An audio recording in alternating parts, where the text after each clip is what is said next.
حضرت سعد بن ابی وقاص رضی اللہ تعالیٰ عنہ کا نا اپنی ماں سے بڑا پیار تھا اپنی والدہ سے.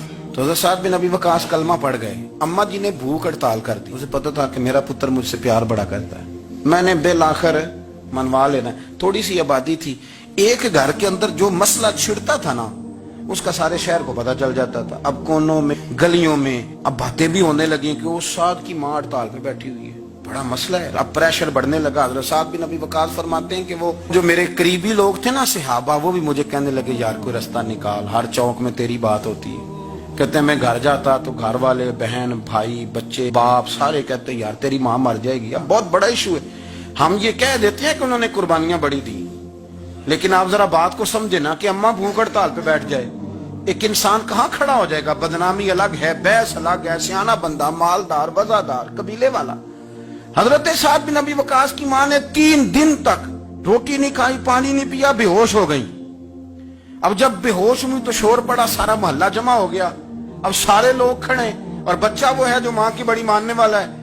اماں کے اوپر لوگوں نے پانی شانی ڈالا, ہوش آئی تو حضرت سعد بن ابی وقاص قریب آئے, کہنے لگے اماں ایک بات کرنی ہے. اماں بھی بڑی مشکل سے اٹھ کے بیٹھ گئی کہ پتر ماننے لگا میرا. لوگ بھی کھڑے ہو گئے, مسکراہٹ بھی ہونے لگی کہ لو نہ کوئی بات ہونے لگی. ماں کہتی ہے کلمہ چھوڑ دے پھر مانوں گی. حضرت سعد بن ابی وقاص کہنے لگے اماں سن میری بات, 3 دن ہو گئے, مکے کا کوئی کونا کھدرا ایسا نہیں جس میں میری تیری باتیں نہ ہوئی ہیں, اور قبیلے کا, علاقے کا کوئی شخص نہیں. لوگوں نے بڑی باتیں کی, اور لوگ جب باتیں کرنے پہ آتے ہیں پھر اوپر تک جاتے ہیں. یہ بھی کہا کہ کیا دین یہ سکھاتا ہے کہ ماں بھوکی مر جائے؟ یہ بھی لوگوں نے کہا. میں نے ہر شے سنی, برداشت کی. اماں اب تو میری بات کان کھول کے سن لے. ماں کہنے لگی وہ کیا؟ تو حضرت سعد کہنے لگے پیدا مجھے تو نے کیا ہے, 9 ماہ تیرے پیٹ میں رہا ہوں, روٹی تیرے ہاتھ سے کھائی ہے, تجھ سے زیادہ بہتر مجھے کوئی نہیں جانتا. ماں سن تیری کتنی جانیں؟ اماں کہنے لگی 1. تو حضرت سعد فرمانے لگے تیری 1000 جان بھی ہو نا تو ایک ایک کر کے ساری نکل جائے تو میں محمد عربی کا کلمہ پھر بھی نہیں چھوڑوں گا. ختم ہو گئی بات.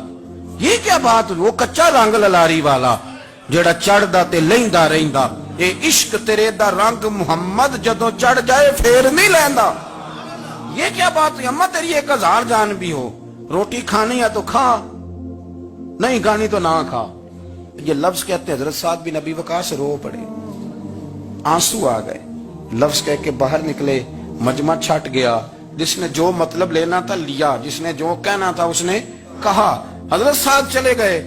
شام کو گھر آئے تو اماں روٹی کھا رہی تھی. تو حضرت سعد فرماتے ہیں کہ محلے کی بیویاں کہنے لگی روٹی کیوں کھا رہی ہو؟ تو ماں رو پڑی, کہنے لگی پتر میرا ہے, میں نے پیدا کیا ہے, میرے پتر نے کبھی ضد نہیں کی, اس کے دل میں کچھ ہے اتر گئی ہے, کوئی ہے, کوئی کچا پکا جذبہ ہوتا تو میں تو 2 آنسو بہاتی تھی تو میرا پتر لوٹ آتا تھا, پر کسی رستے کا مسافر بن گیا, اب کہیں پہنچ گیا ہے اور میں اس کا درد سمجھ گئی ہوں. جہاں گیا ہے اب وہاں سے یہ لوٹ سکتا. آپ سمجھے اتنا تگڑا ایمان جن لوگوں کا, ان کے بارے میں لوگ ڈسکس کریں گے. ان کو نا قرآن پاک نے بطور نمونہ بیان کیا ہے. اللہ فرماتے ہیں ایمان اس طرح کا جس طرح میرے نبی کے صحابہ کا.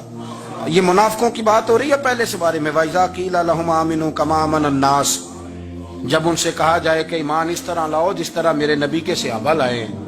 قَالُوا أَنُؤْمِنُ كَمَا آمَنَ السُّفَهَاءُ, تو وہ کہتے ہیں اس طرح ایمان لائیں جیسے بیوقوف لائیں. یہ تو بیوقوف ہے, ہر شے نبی پاک پہ قربان کر رہے ہیں. تو اللہ فرماتے ہیں الا انہم هم السفہاء, خبردار ہو جاؤ میرے نبی پاک کے غلاموں کو بیوقوف کہنے والو تم بیوقوف ہو.